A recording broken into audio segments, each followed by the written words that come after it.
What's going on, YouTube world? Stealth Bobber here. This is my first motovlog. So in case you're wondering what that sound is, it's not a sport bike. It is a Harley Davidson. I've yet to see a single motovlogger on a Harley Davidson, and I just want you to know that I come in peace. I've got a sport bike myself. It's a Buell 1125R.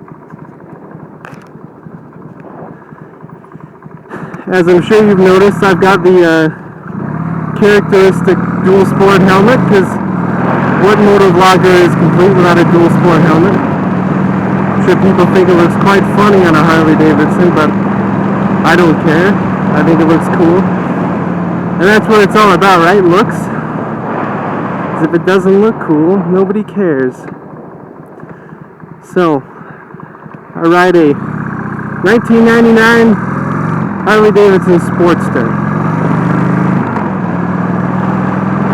And I've basically turned it into a bit of a bobber, kind of a rockabilly type thing, you know. So that's what I'm into. So, well, for my first video, I'd like to discuss the whole Harley Davidson versus sport bike thing. It's kind of ridiculous if you ask me. I mean, for me, as a person who rides a cruiser, it doesn't really matter what I ride.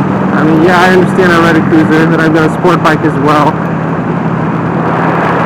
But as far as brands go, if you're going to get a cruiser, get a Harley Davidson. Because for what you pay nowadays, for a brand new, like a Yamaha V-Star, or Polaris, or whatever it is, I mean, you can tell they're all basically designed to look like a Harley Davidson. They all want to be a Harley Davidson, but they're not.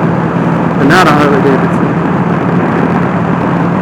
And also, if you're going to get a cruiser, and you're going to want aftermarket compatibility, compatibility simply is not there with anything other than a Harley Davidson. I remember I was down to the shop one day, and there's a guy there who had some Yamaha cruiser thing, and yeah, it has more horsepower than a Harley, not by much, and he's trying to get all these aftermarket parts and stuff for it, and the only thing they really had available was like one set of exhaust, and a power commander. That's really it.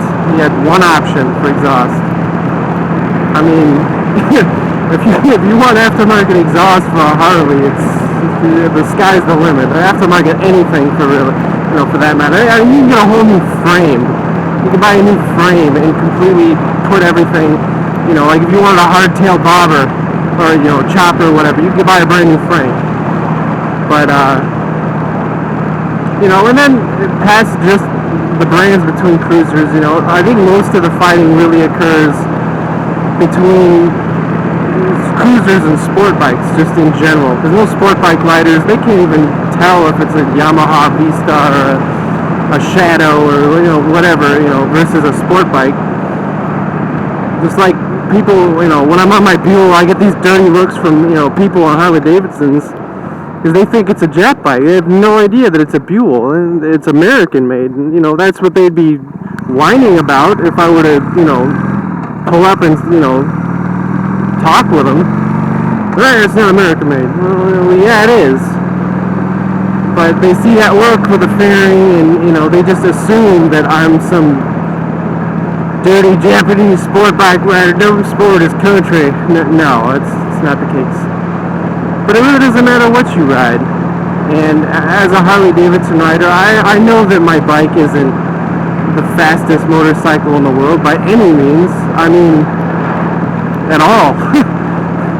But to me, it's not about power. And I'll put up a picture or another video later going over my bike. But I really love the way my bike looks, and it rides great. It's smooth and it's comfortable, and it's one thing I like about the Sportster is it's the sportiest of Harley Davidson models. So it can you can lean further in curves and accelerate faster, and it's got more performance over other Harleys. And one thing I would like to discuss, probably a whole other video, is stereotypes. But I guess we're kind of working on that here anyways. So, sport bike riders. I mean, to me, like when I'm riding my sport bike, I don't ride my sport bike for comfort at all. In that riding position, you're not going to get comfort out of that at all. I mean, it's hunched over, your feet are up, you're basically in a fetal position on two wheels, and it's not comfortable. It's about adrenaline, and there's no real denying that. You'll get sport bikers that say, well, I ride all day and blah blah blah. I went for a 500-mile trip this morning. Well, okay, dude, but you're lying to me if you told me it's comfortable. I'm 5'11", I weigh like 145 pounds. I'm a freaking monkey, and I still don't think it's very comfortable.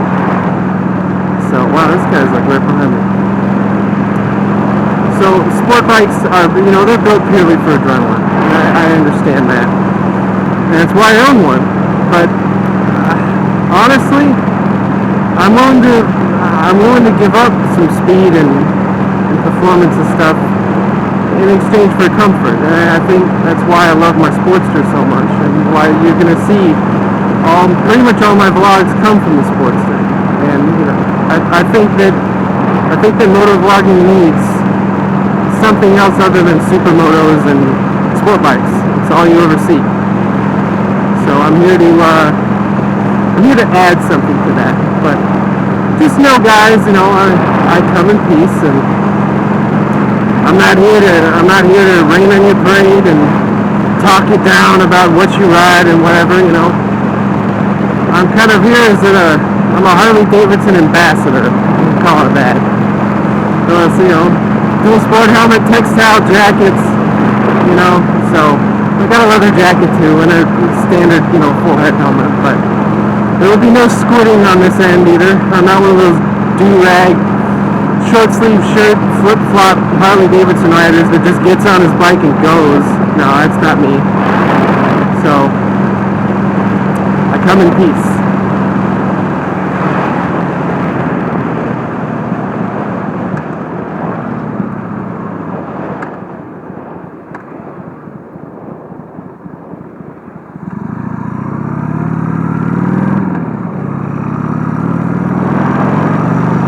Good, I guess not following me anymore. It's freaking ridiculous. Can't you see I'm trying to motovlog? Nugs? Alright. Until next time, ladies and gentlemen. Shut this here camera off. This is the problem when you record audio with something other than your camera. Anyway.